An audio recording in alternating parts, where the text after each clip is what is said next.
Hello guys, आज करने जा रहे हैं चैप्टर नंबर 2 और चैप्टर नंबर 2 है हमारा दो ध्रुवता का अंत। आप लोगों को मालूम है दो ध्रुवता का अंत इसलिए कहा जा रहा है कि 1945 के बाद विश्व के अंदर अमेरिका और सोवियत संघ दो ध्रुव के रूप में उभरे थे और इन दो ध्रुवों में से किसी एक का अंत हुआ और वो किसका अंत हुआ? सोवियत संघ का। तो इसलिए दो ध्रुवता का अंत चैप्टर का नाम है। तो चलिए स्टार्ट करते हैं। मैं दीपक सिन्हा और आप लोग देख रहे हैं स्टडी नमः। आज का क्वेश्चन है हमारा, सोवियत संघ के विघटन के क्या कारण थे। इस क्वेश्चन के आंसर को करने से पहले जरा आप लोग पॉइंट पर ध्यान दें। पहला पॉइंट है हमारा साम्यवादी दल की तानाशाही। दूसरा पॉइंट गिरती अर्थव्यवस्था। तीसरा पॉइंट सैन्य कारण। चौथा पॉइंट गोर्बाचेव की नीतियां। पांचवा सोवियत संघ के राज्यों में बढ़ती हुई इच्छा। और छठा पॉइंट येल्त्सिन के नेतृत्व में हुए सुधार आंदोलन। तो इन 6 पॉइंटों से हम पढ़ेंगे कि किस प्रकार से सोवियत संघ का अंत हुआ। तो चलिए स्टार्ट करते हैं। फिर से क्वेश्चन को रिपीट कर देता हूं। सोवियत संघ के विघटन के क्या कारण थे? ये क्वेश्चन नंबर 1 है मेरा और मैं पूरी क्वेश्चन की सीरीज आपको इस चैप्टर की दूंगा इजी लैंग्वेज में।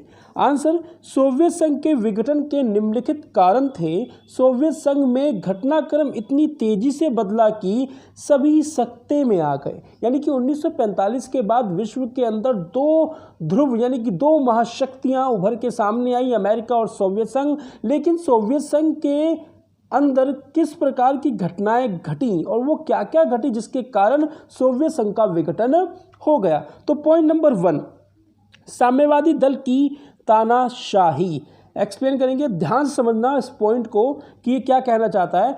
सोवियत संघ में एक ही दल था, कम्युनिस्ट पार्टी जिसे कहते हैं इंग्लिश में, जिसने 70 साल तक शासन किया।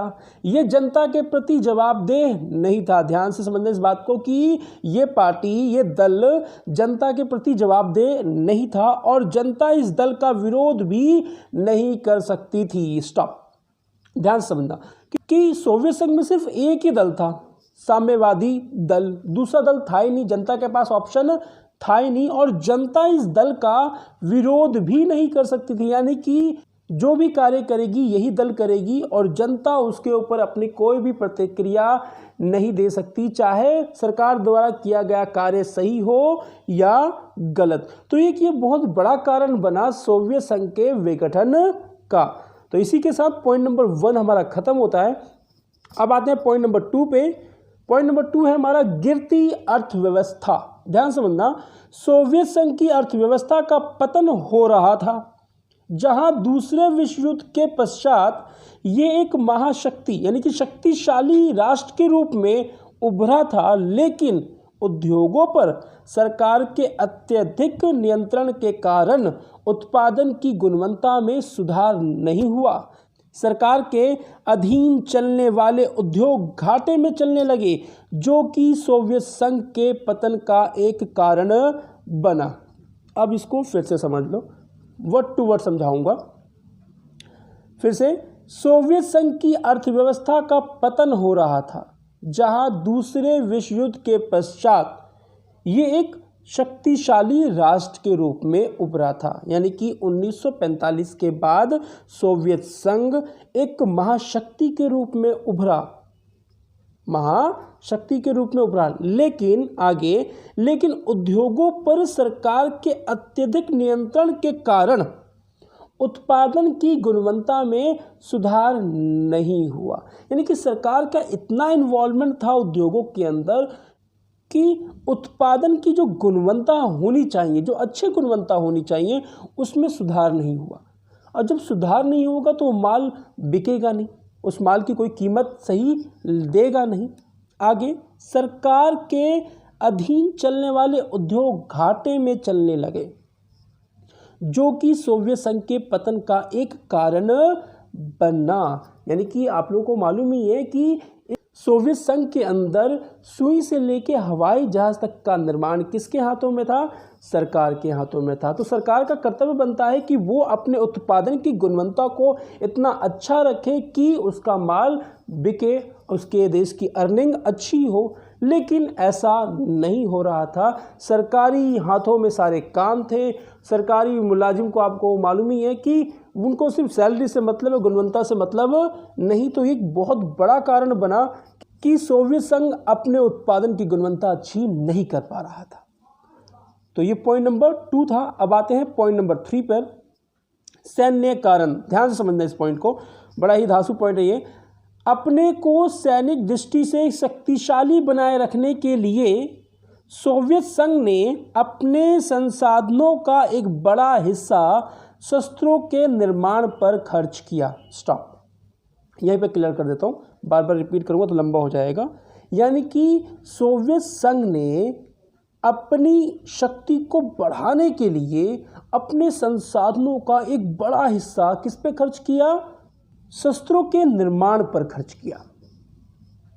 आगे सोवियत नेता ये भूल गए कि उनके पास उतने संसाधन नहीं जितने कि अमेरिका या पश्चिमी राष्ट्रों के पास है। स्टॉप। सोवियत संघ को तो बस एक ही भूत सवार था कि किस तरीके से अमेरिका को झुका दिया जाए, अमेरिका को ख़त्म कर दिया जाए, और ये अपने जखीरों में अस्त्र शस्त्रों को भरता जा रहा था और इसके पास संसाधनों की कमी थी।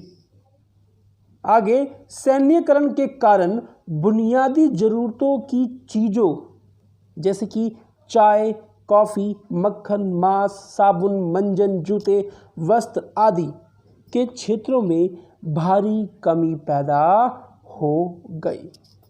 स्टॉप। क्लियर हो गया होगा आपके दिमाग में ये पॉइंट कि सोवियत संघ अपने जखीरे को भर रहा था, अपने संसाधनों का एक बड़ा हिस्सा वेपन्स पे लगा रहा था, वो अपने देश की मूलभूत आवश्यकताओं की चीज़ों को पूरा कर ही नहीं पा रहा था, जिसके कारण वो कमी हुई, और कमी होने के कारण इसका पतन हुआ। लाजमी था, क्योंकि जनता को जब भूख लगेगी तो वो अनाज की तरफ देखेगी, ना कि वेपन्स की तरफ। और ये जिन प्रकार की चीज़ें की कमी हो रही थी, चाय, कॉफ़ी, मक्खन, मांस, साबुन, मंजन, जूते, वस्त्र, ये तो बुनियादी ज़रूरतें हैं इंसानों की।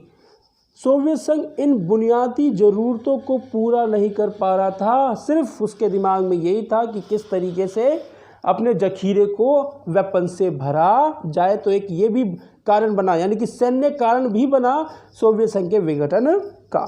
तो आइए नेक्स्ट पॉइंट करते हैं, पॉइंट नंबर 4, गोर्बाचेव की नीतियाँ। गोर्बाचेव ने अर्थव्यवस्था में सुधार लाने के लिए खुलेपन और पूर्ण गठन की रचना अपनाई।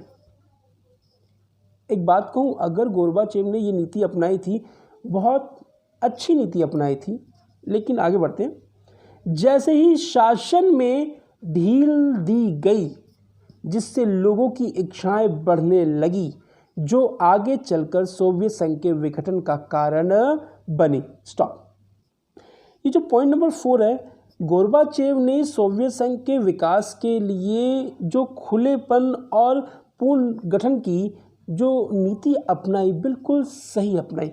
मगर मैं यहाँ पे ये कहना चाहूँगा कि गोर्बाचेव को स्टेप बाय स्टेप ये कार्य करने चाहिए। उन्होंने ना डायरेक्ट एकदम सब कुछ खुला तुरंत कर दिया, जिससे क्या हुआ कि वहाँ की जनता की इच्छाएं बढ़ी, क्योंकि जितने प्रतिबंध जनता के ऊपर लगे हुए थे वो सारे प्रतिबंध हट गए। और उन जनता ने ये देखा कि हमसे पश्चिमी देशों के जो लोग हैं उनका जीवन स्तर बहुत बहुत बहुत बहुत अच्छा है। जब इन चीज़ों को देखा गया, जनता ने इन सब चीज़ों को नोट किया, तो जनता की इच्छाएँ बढ़ने लगी, और वो उन्हीं इच्छाओं को गोर्बाचेव जल्द से जल्द पूरा नहीं कर पाएंगे। सही बात है, कोई जादू की छड़ी तो है नहीं कि भाई जनता की सारी इच्छाओं को पूरा कर दिया जाए। तो ये जो इच्छाएं बढ़ी जनता की, ये भी बहुत बड़ा कारण बना। यानी कि गोर्बाचेव की नीति जो खुलेपन की और पूर्ण गठन की नीति थी, ये कारण बना सोवियत संघ के विघटन का। अब आइए पॉइंट नंबर 5 करते हैं। पॉइंट नंबर 5, सोवियत संघ के राज्यों में बढ़ती हुई इच्छा। फिर से रिपीट, सोवियत संघ के राज्यों में बढ़ती हुई इच्छा। सोवियत संघ के राज्य एस्टोनिया, लातविया और लिथुआनिया जैसे राज्य अलग होने की मांग करने लगे। आप लोगों को मालूम है कि 15 गणराज्यों से मिलकर बना USSR। जब धीरे धीरे इन देशों को मालूम चलने लगा कि हम अपने विकास में पीछे हो रहे हैं, तो इन देशों ने USSR से अलग होने की मुहिम चलानी स्टार्ट कर दी। And last point, full and final point number 6, Yeltsin के नेतृत्व में हुए सुधार आंदोलन। 1991 में सोवियत संघ में तख्ता पलट लिया और येल्त्सिन के नेतृत्व में सोवियत संघ में अनेक बदलाव हुए और अंत में सोवियत संघ का विघटन हो गया। यानी कि जो हमारे गोर्बाचेव थे, उन्होंने जिस प्रकार की नीतियों का अनुसरण किया, जिस प्रकार की नीतियों को चलाया, वो नीतियाँ सोवियत संघ पर कारगर रूप से काम नहीं कर पाई, जिसके कारण उनका तख्ता पलट हो गया और 1991 में सोवियत संघ का विघटन हो गया। तो आशा करता हूँ इन 6 पॉइंट्स से आप लोग समझ गए होंगे कि क्या कारण थे सोवियत संघ के विघटन के। तो मिलते हैं नेक्स्ट वीडियो में। प्लीज़ बच्चों, अगर मेरे नोट्स की लैंग्वेज आप लोगों को अच्छी लग रही हो और इजी लग रही हो, समझ में आ रही हो, तो प्लीज़ अपने यार दोस्तों में शेयर करो, कमेंट, सब्सक्राइब, लाइक ज़रूर करो। तो मिलते हैं नेक्स्ट वीडियो में। अपना और अपने परिवार का ध्यान रखो। जय हिंद, जय भारत।